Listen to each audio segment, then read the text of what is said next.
How's it going, everyone? Today I'm working on a walk-in cooler. It's not cooling, it's our beer keg cooler. Another new customer today. According to them, the unit's continuously being topped up about every 6 months, so we're potentially looking at a small leak. But let's go through our checks. Evaporator coil's good, fans are running. Condenser fans running there, as you can see. But our compressor is not running, so let's check here. 208 across L1, L2, L2, L3, 208 and L1, L3. So now let's check on our power outside, and across L2, L3 we have 98 volts. That's an issue. And then 1 to 3 we have 69 volts. There's an issue there. And then 1 to 2 we have a 204, so looks like L3 is most likely the issue. So let's test our potential difference here. So L1 we have 0 volts, that's good. L2 0 volts, that's good. Now let's check L3, the one we suspect is not closing its contacts. 110 volts potential difference, so we need a new contactor. So I've gone ahead, changed the contactor. I've taken the cover off here to confirm that we don't have any burnt wires at the compressor. We want to make sure of that. Compressor is firing up. We're getting about 7.9 amps. Sight glass is flashing, but we just fired up, so let's give that a couple minutes. And then I'm just going to go over our rating plate here, and we're rated for 8.4 amps. And we're drawing around 7.9. And as you can see here, someone's put dye in the system, so they're probably having issues chasing down this leak.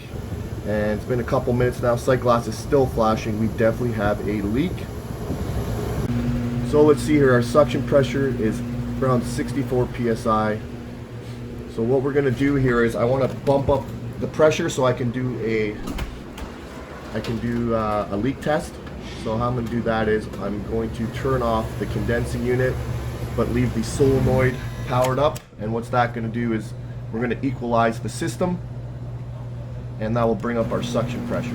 So you can see already our suction pressure is coming up nicely. So let's start doing a leak test here. I'm just going to hit the fast forward to do the leak test here, just because or else this video will be literally like 40 minutes long. So if you hear the beeping going a little bit quicker, that's why I've just hit the fast forward here, just to make things easier and a little bit more enjoyable to watch.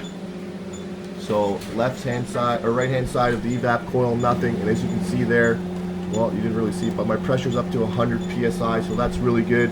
I suspect the leak will probably be on this side, either on one of these U-bends or at this distributor. We have a couple flare fittings, we know those like to leak. So let's go to our usual suspects here, and let's see if we can find a leak.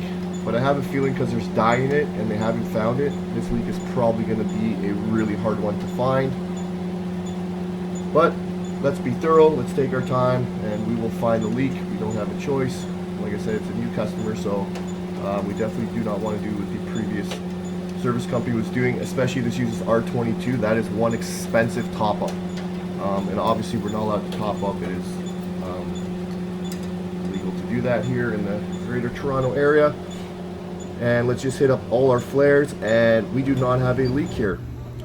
So let's go up to the condensing unit. Let's check this pressure switch. For those that are watching the channel regularly, you know I had a pressure switch leak for another new customer 2-3 weeks ago.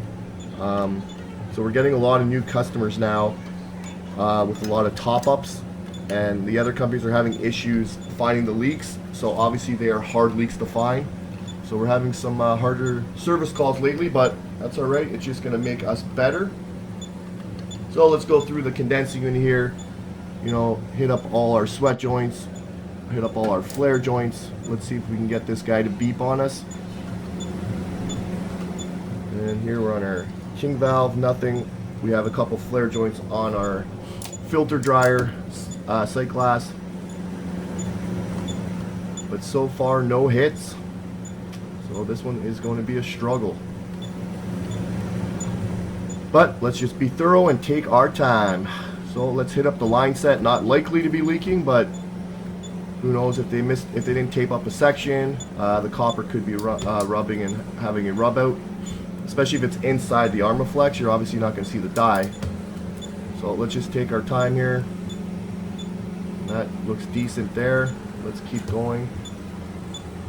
And then right here where it's going into the box, that copper's right on the edge of the hole. So as you can see there, the copper's cut. So this is most likely our leak. So let's pull this bad boy up. That's cut really deep. Wow. So poor installation there. Let's hit that up. And not getting any hits. Wow. So the struggle continues. Let's hit up our condensing unit. This is probably the least common place for it to leak on this type of walk-in. But at this point, let's hit everything up. And let's see if we can find this leak. Like I said, be thorough, take our time.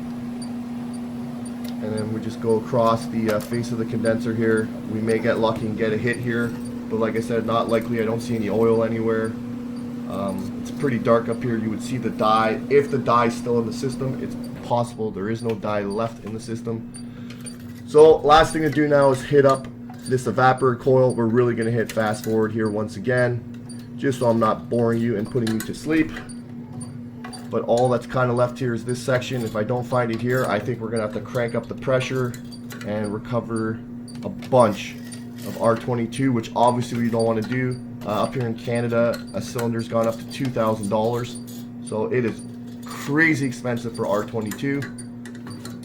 So recovering is kind of the last thing we want to do at this point.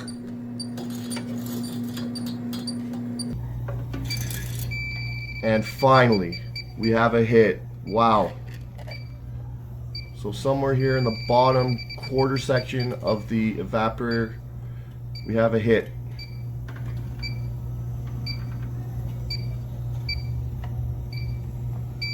You can see it there. There's two different spots it's getting a hit on, and then let's check our other, the farthest left fan, and we're getting a hit there too. So we have three kind of smallish leaks.